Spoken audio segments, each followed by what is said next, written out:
Okay, welcome everyone to Storm and the Blue Couch again. I want to welcome my baby boy here. Okay, I call him that. But anyway, really, this young man, awesome young man, he crossed over into Reiki Master 3 with me. His name is Rafael. Rafael, welcome to the Blue Couch. Thank you. Yay, made it. Thanks So- for having me. So before we get started, can you please let our audience know what you do, what your work stuff is, give them any of your social media stuff so they can contact you. Yeah, absolutely. Right. I do so many things, but to be specific with Reiki, I mean, I have my Instagram, which is Rafael. So it's my name, my first name, Rafael underscore Sochako. Good luck trying to spell that out. You'll write it in there or something, I guess. Yeah. But yeah, that's me, and hoping to get out of that and start like a whole Reiki wellness page by itself, because I already have so many other pages. So, Okay. but yeah, that's the one for now. So Okay. I'll see you out there, guys. Okay. Yeah. Great. And yes, just like you said, if you all go to my Instagram, Inside First, and just look through my friends, you'll see Rafael in there, and I'll also put it in the description once we upload the video. So anyway, today, I don't know, we're just laughing because we've been talking about so much stuff before the camera even came on. So I don't even know what to talk about. Right? I don't even know what to talk about. But yeah, thanks for coming out. Thank you. When you weren't feeling your best, and Oh, yeah. I just really love the support and stuff. That you give Tribe and stuff like that. I know one thing that I was thinking about, I know I'm jumping way ahead on the interview. However, one thing came up in the interview with Mama and Baba. He's also Tribe, so he knows Mama and Baba. And so how Mama always has you do her feet. Oh, yeah. Yeah. And so She said that? No, I see you. Oh, you've seen I've it. seen Oh, yeah, you, yeah, and okay. I'm saying that I was talking about one of the experiences when I did Reiki on Mama, and it just like flattened me. It just overwhelmed me spiritually or whatever. I couldn't even hardly stand the energy or whatever. And then one time when we were at your house, when you had Reiki at your house for the first time, and we were working on someone, and Mama and Baba were working on too, and I was caught up Oh, yeah. in this space or whatever, and it was just really wild. So I just wondered how you could even do Mama's feet. Like, do you feel all that energy coming through? I mean, how do you do? Is that just your Reiki gift? How do you do that? Reiki gift. I don't know. I just try to connect, I guess, and I just kind of let it be. I think that for you're probably so advanced, I would think. I mean, let's be real. The more you do it, the I don't want to say the older you are, but the more you are, the more experience you gain with time, and that gives you so much more knowledge and wisdom. And not to say that I don't feel things or whatever, but it's very different. It really is different, and I think sometimes it depends on the person that's on the table and how open they are with you and what they're letting you see, and what, let's say, what the Reiki wants you to see. Because I don't think every person is able to, I don't want to say handle, but see everything. Like, you were meant to experience that when you were working on Mama, for example, and I was supposed to experience a whole other thing. Okay. Because that's where I am at, and that's where you're at. Okay. Maybe, Okay. that just kind of came to me. So, I hope that makes sense. Yeah, I mean, it does make sense. I mean, I did the Akashic Records thing, and this lady named Stevie. So if you all are interested in getting an Akashic Record reading, then just DM me on my Instagram, and I'll give you Stevie's information. I want to do that. Okay. Okay. Well, I'll give it to you too. You don't have to DM I'll text me. you. I'll text you. I'll text you. And so she was saying the more that I do Reiki on myself and do Reiki shares, the more that I do that, then the more, just what you said. Yeah. So that was a confirmation for me. I'm kind of like nervous about doing the Reiki stuff. I think I kind of got off on doing my tarot cards. Really? The tarot cards just starts speaking to me out of nowhere, and so my gift started really coming out with the tarot cards. So I've gotten really good at that, and then don't even have to do tarot cards. One time I did a reading for somebody while I was driving Uber. Oh wow. It was wild because I didn't even know that I could do that. And then at Havana Cigars, shout out to Havana Cigars. Yes. If you all want to know where that is, we're here in Atlanta. I can just DM me. Or call. Or yeah. Or text. Or yeah. No, I don't think they have my number. That would be I too do. much. But Havana Cigars, shout out to them. And if you go to Inside First, my Instagram page, and just put in the search, you'll see this Havana. Just go over to my friends page and just pick up everybody that I'm following. Yeah. That's probably easier. And so I was there at Baba's party, and like 6 or 7 people got readings. Oh wow. From the cards, and I was dancing, having a good time and stuff like that, and people were like, can I get my reading? And so while the music was bumping and thumping, they were pulling cards and getting their reading. Then when it was time for me to talk to them about it, we would go outside, and it's like I didn't even know that could happen. So that's awesome. That's really cool. I think there's definitely something like it's real. I mean, there's something really real about it, and I used to be very skeptical about cards. But you've had the cards done on my cards. Yeah, like the one time you did it, I was like, crazy. Those cards are straight, no chaser. Yeah, they were on point. Really, really, really cool. Yeah. So it's really cool, and I think when you're already connected to that energy, you know, especially when you do Reiki and you do other things like that, like you are automatically in tune, and you know how to communicate to, you know, the divine or whatever you consider your higher self, you know, and it that just elevates everything, and you really are connected to. That's real. Is all I'm trying to say. It's real stuff. Can I curse? By the way, I was gonna say, course. It's real shit. Yeah, I have the filter on there for this is adult content. Oh, okay. Yes, cool. you can curse. So I'm glad you said that. So how did you even get into it? Because you're my baby boy, so you're a few months younger. You're a few months older than my youngest daughter. That's and insane. My youngest daughter is 24, and she'll be 25 in May. So And she's 25, 35, guys. Of She's course 35. I am 35. Yeah, keep believing that. Don't look too close. So how did you even, because you said you didn't think it was real and stuff like that, so you're young, how did you even get involved in all of this stuff, like this voodoo crazy stuff? No, I'm just kidding. I know, right? Shit. Especially with our different cultures, in case you haven't noticed. I'm African American, and you are I'm Middle Eastern, basically. We I had guess, that right? conversation one time. Yeah, I mean, like. But you know, it just isn't natural. Is it natural for your culture to do Reiki and all that? I don't think so. I think that so I grew up Jewish, and I mean, I grew up very weird because I grew up like I grew up weird because I grew up knowing that I'm gay, and then also. So you knew that's not being talked about. You were 3, 2, 1. How? I think the moment I realized attraction, you know, so when you're 5, 6, 7, wow. there, I knew something was different, and you know, you look around your house and you're like, all these photos are of mom and dad and grandma and grandpa and uncle and aunt, and my dad had 5 other brothers, and they all have wives, and my mom and her brother, like, you know, so it's untalked about, and I don't know, I think I grew up feeling different already, not just the, you know, the sexual preference, but right.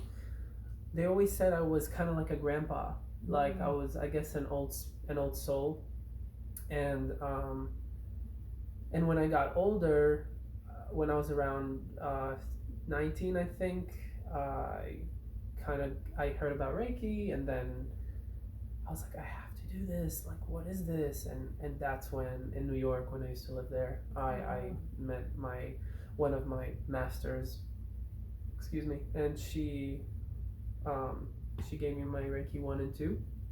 Great experience. I was like, damn, it was a crazy time in my life too, like it was like that weird age, like 21, I think, and I was going through some like dark shit. And can you tell us a little bit about the dark stuff? Because that's one of the things about the blue couches.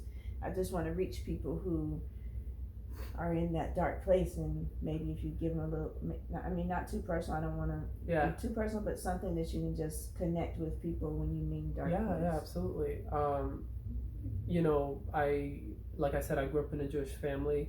Um, we moved to New York when I was like 9 from Israel, and then growing up in New York, my dad, my mom, they had no idea about like me being gay. And when I was 19 is when I came out of the closet, and it was a crazy time because um, my LGBTQ people, you can relate. Some of you, most of you, it's always hard for the parents, especially when they don't expect it, especially when there's this like really strong culture that comes along with it. It's very difficult, and I myself had a hard time accepting myself. You know, there was a lot of shame built around the word gay and the being gay and the action and the love, and just seeing myself with another guy next to me. That was very difficult to see, and I also had like this unknown, I don't want to say trauma, but in a way trauma from moving. We moved a lot, you know. I was 9, we moved to New York, and I was like, what's happening? I mean, imagine the culture shock that a 9-year-old would experience. And just a lot of moving, a lot of fear that I carried throughout my teens. So it all came up for me. And all of that came up when I was around, 21, 22, 21. That's when I got my Reiki 1. And honestly, I think that really kind of saved me. Because I remember I just had something to kind of hold on to, because I did not know if I could get through that time.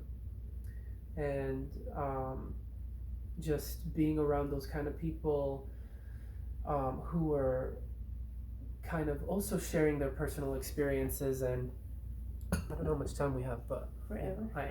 We were in a circle with people who also had their own demons and issues and whatever they were dealing with.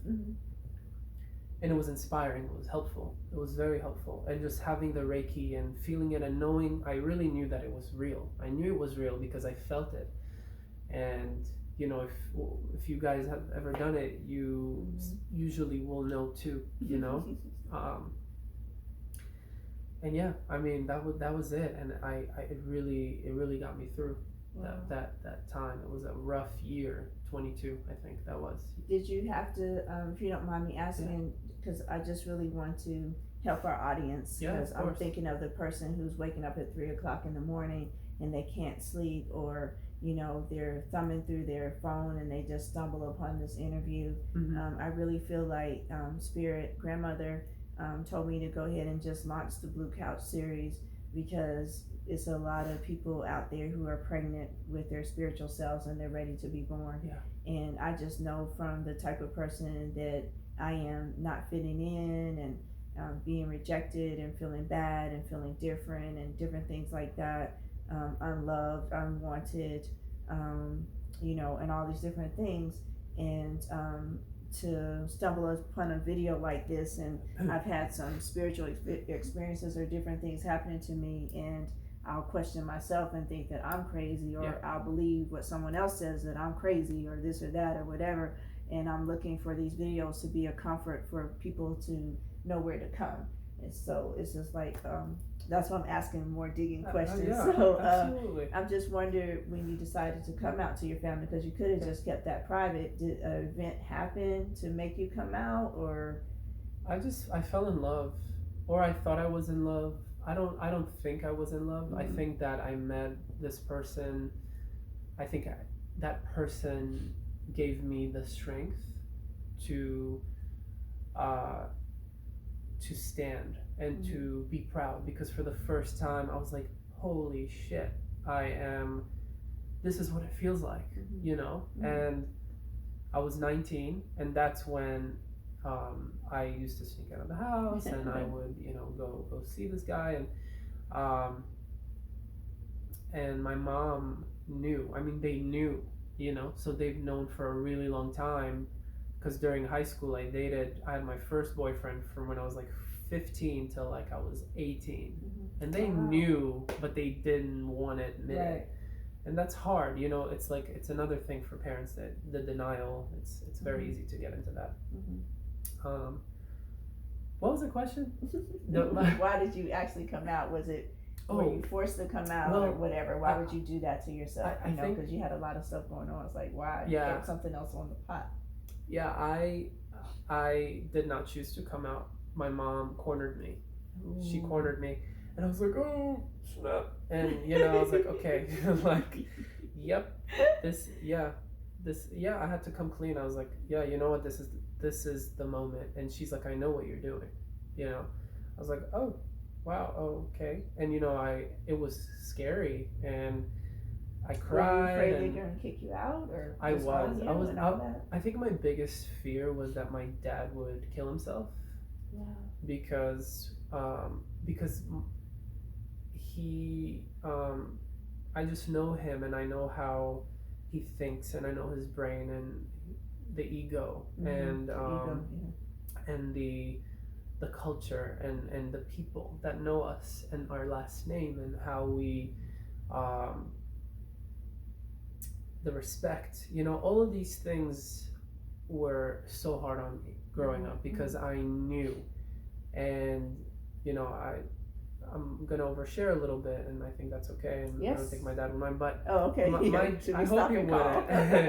But when a few days after I came out to my mom, my dad, somehow conversation came up and asked me if I was gay, and I was like, fuck, my mom told him, but she didn't. It just happened to be, and I had to be honest, and he was in complete shock. And I believe that was the night, because he talks about it today, that he actually was, when he left, I mean, he was a mess, and he was ready to die. I mean, he was ready to kill himself that night, and he had to talk to himself. He literally said, I was talking to myself, and I was like, what's the goodness that's gonna come out of this? Like, if I can't accept my son, how are other people going to accept my son? Yeah. I'm just gonna leave my family behind like that. And he spoke to himself, and he got himself out of that, and he came home, and we didn't talk for a few weeks, and for a few weeks after, we did finally speak, and we all cried, and we hugged, and we got through it, and it was a beautiful moment, and I'm very grateful, and a lot of people don't have that, unfortunately. And it's very scary out there, and if anyone is watching, this is like I guess somewhat my coming out story, but just hang on, hang on, because there is definitely a light at the end of the tunnel. And I say this not just as a gay man, I say this as a person who's struggled with anxiety and depression and fear, and really just what's the word I'm looking for? Paralyzing stuff that I've felt, especially as a young kid. I thought that would be the end for me, so just hang on, and keep working on yourself, and be honest with yourself, and go deep, and be vulnerable, and what else? I mean, there's so much that you can do. And then I think once you, because on my side, I used to think that I was gay. I now understand that I'm bisexual.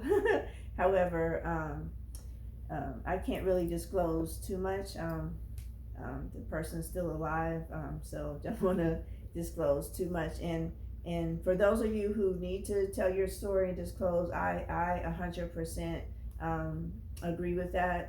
For me, part of me accepting some trauma and different things that have happened for me in my life, I did a lot of healing in private, and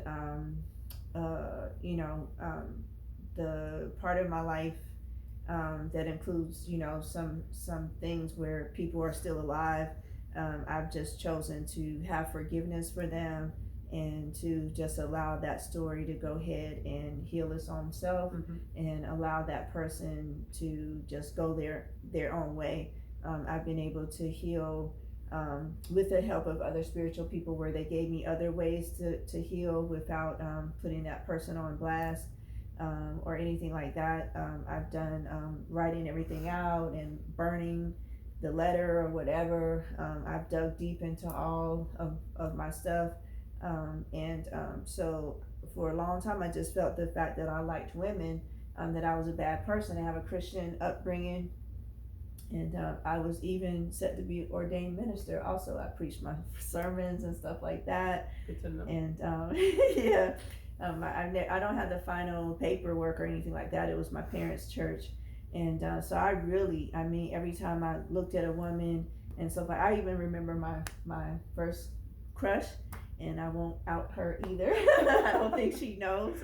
I just outed my whole family. Yeah, and I respect you for doing that. I just, for me, No, yeah. Oh, okay, yeah. That was a okay. Joke. Yeah.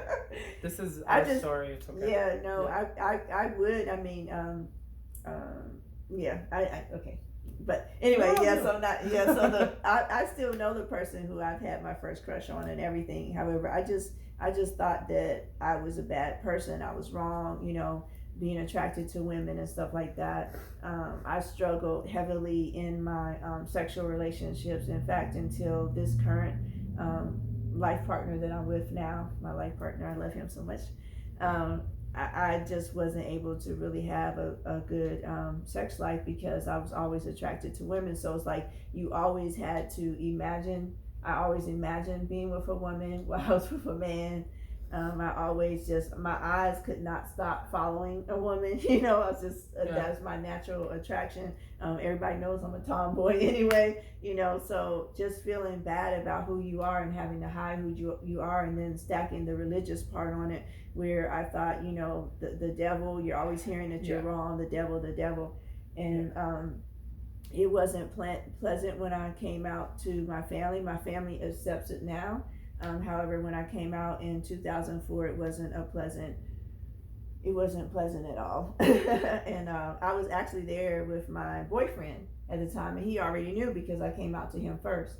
And we decided to stay together and handle the situation, together. And he helped me through that. And so now today I've settled in on being bisexual. However, at the same time, I just like the freedom that I have with my family, the freedom that I have with everything. I think my girls, I don't think that I've actually come out to my 3 daughters, but they don't care. They wouldn't care. They'll see this video and be like, oh, well, we knew, whatever. Yeah, they probably do. So I like living a free life. And my partner who I have now knows that I like women, and I like having that free life. So whatever you all are struggling with, if you're struggling with your sexuality and stuff like that, I was watching a story today about a woman who was diagnosed with stage 4 cancer. And so she videotaped the end of her life. Oh, wow. And when I was watching it, I was just, at the end, when she finally passed away after 4 years of fighting cancer, I was kind of tearful. And I was kind of tearful because it's the pain. That just knowing that it's like she had to find her real belief system as she was in and out of hospice and stuff like that. She had to come to terms with a God that would kill her and take her from her family. At the same time, she believed in the God who did that. So these are her own words, because she wanted, of course, to be healed from cancer, and God didn't heal her from cancer. And then you got to face the fact that why would God take me, and does God really love me? So she had all these questions and stuff like that. And so as you watched her go through her painful places, as she watched her kids and realized she wouldn't be with her kids and wouldn't be with her husband, and so that brought up the video, that brought up the blue couch, because my heart is just pulled for people who are going through pain. At the same time, is realizing that you have to go through that pain to get to the spiritual place that you're at. It's just no way around it. And it doesn't matter if you come to a healer like myself, or a healer like Rafael, or a healer like Mama or Baba or Naja or Natalie or anyone else, Monica, who's been on the show, or Tiffany, or anyone else who comes to this show, that you have to just go through the pain. And I was just so sad and sorry for her. And then I started thinking of 3 other people in my life right now that are in a lot of pain. And I start crying because there's nothing I can do to help them. You have to push through the pain. You have to get through to a certain place before anyone can reach their hand out. And it's like, if you don't do that, it's just no way to get on this side. So these blue couch videos are for the person who's ready to just push through that veil and reach their hand out and just come on in. And then once you come in, a whole set of other shit starts happening to you, because it's impossible for you that you built your physical life to match up with your spiritual life. So a lot of things have to come down. A lot of things have to happen. I mentioned in the other videos, at different times, I have my bachelor's in psychology, specializing in life coaching. And so I knew to go admit myself to the hospital. I was just like, I'm just going for a 72-hour hold. Let them give me some good meds and I'm going to be good, because it was so painful. Wow. It was just so painful to get all this stuff out and be this woman that you see sitting before me now. And I am actually still you never finish growing and evolving. It's just that I got to another place with it, and now I'm working my way through other stuff. However, that first part from 0 to 54 was just like, it sucked. And You're 54? 54. Stop it. He knows how old I am. We just got Oh my God. Great. Damn. Well, Damn. Anyway, thank you, baby boy. You're welcome, mama. And so it was like for 9 months, and I have to credit this to my life partner, and we said that we would do like a show with women and how they can have these relationships and the spiritual transformation. However, you mentioned yourself that you were a nurturer, and that's what kicked off me into the 9-month healing. He was so nurturing. That's amazing.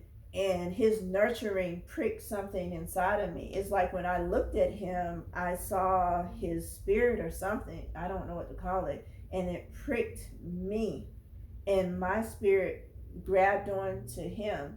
It's a book. I love Octavia Butler. And it's a book that she wrote called Pattern Master. And so when they describe in their mind's eye, it's like a spider web thread they can see from their mind to whoever's in the pattern. And I felt that connection to him, to his nurturing. It's beautiful. And I've never been able to receive love before. And he just loved me in a way that I still to this day can't even express. I'm open to receive it now. However, prior to that, in the 9 months that I went through healing and going through all that pain, and it was like abject pain, like every single day for 9 months, every single freaking day. The light hurt me, sound hurt me, love hurt me, him calling me every day hurt me seeing him every day hurt me, his voice hurt me, everything hurt me, because I was healing and I was getting ready for this moment. I was getting ready for everything that was about to happen. And so sometimes pain is pain, and I understand that. If you're suicidal right now, please just, because you can accidentally kill yourself, please just get to the hospital. Put your pride aside, put your ego aside, call 911, go out to your living room right now and say, Mom, Dad, I need help. I'm getting ready to kill myself. Go to your partner, whoever. If you think they won't believe you, just pick up the phone and call 911, and don't even worry about it. They'll knock on the door and come and get you. Let them come and get you. Let your life be saved first. And from your life being saved first, then the healers will start to arrive in your life. Absolutely. So, and I've been there too. I've been there. I can't even tell me how many times I've tried to kill myself. I've been admitted to the mental hospital one time for a couple of days for trying to kill myself. And then as soon as they let me out the mental hospital, my parents came and get me, and we were at McDonald's, and I still wanted to kill myself. And so while they were walking into the McDonald's, a Mack truck was coming, and I just hauled ass right for that Mack truck. And at the last minute, my father clothes hangered me. And because I remember being caught on the clothes hanger, my feet sweeping up. Wow. And he caught me, says, why did you do that? Why did you do that? And I'm like, I don't want to live. And he's like, we're going to have to take you back. And so they took me back immediately back to the mental home, and I was in there for 30 days this time because, of course, they weren't gonna believe because I told some good bullshit stories to get out of there. I hadn't even been to school for psychology, and I knew what to tell people. I knew how to look okay on the outside, Yeah. so that I could get out of there. And all I wanted to do was get out of there. They had actually pulled me off of a high story building. The SWAT team came up to get me. I don't even know to this day how I climbed up there like a monkey and got all the way over. And all the way over the fence, everything. It was crazy. And I just was hanging off the side of the building, and the SWAT team was behind me. I mean, like SWAT team that you see on TV. And so I was turned like backwards, balancing on the edge and leaning over backwards. And I remember I kept saying, why the fuck won't I fall? Because I was on the edge backwards. So I was teetering like this backwards, hanging like this with really nothing to hold on to. And spirit wouldn't let me fall. Now I know that that's what happened. So they were down below. Wow. I know, so dramatic. Not to cut you off. Like, thanks for sharing, because like I know I didn't even know that, and we always laugh at like serious shit because oh yeah, like it happened, you know, and like we're here and we can laugh, and we're not laughing at like anyone at home who's feeling a certain way, but I was gonna say, like, the people that are so hurt like that are suicidal and that are depressed, and those are the most powerful people that I know, and that just goes with like those people are they somehow transform this pain, this hurt, this fear into this power. Yes. And it's like it's real, and it's so powerful, and I just think that should, like, people at home should know this, like whoever is watching this should know that. Yes. And it's funny that you would say that, because I actually did my internship at a mental health residential mental health clinic. It's co-occurring. So co-occurring means that you have a drug or alcohol problem plus mental illness, so they call it co-occurring. And so I did my my internship there, and I had this dream one night. And so I was walking through the center doing my rounds and stuff. I was a mental health tech, and I was walking through the center doing my rounds, and then Spirit was speaking to me, and Spirit was telling me that the people inside this mental institution were the most spiritual people basically in the world.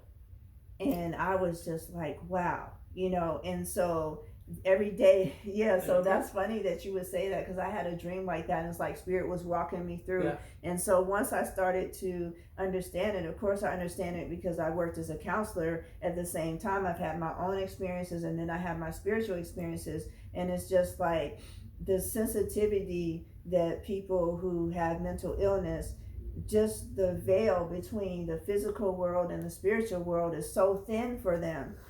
They're picking up on everything. It's overwhelming. It is. And so in an effort to drown out that noise and drown out, if you're an empath, especially if you're an empath, you're picking up on everybody's stuff. You cannot be angry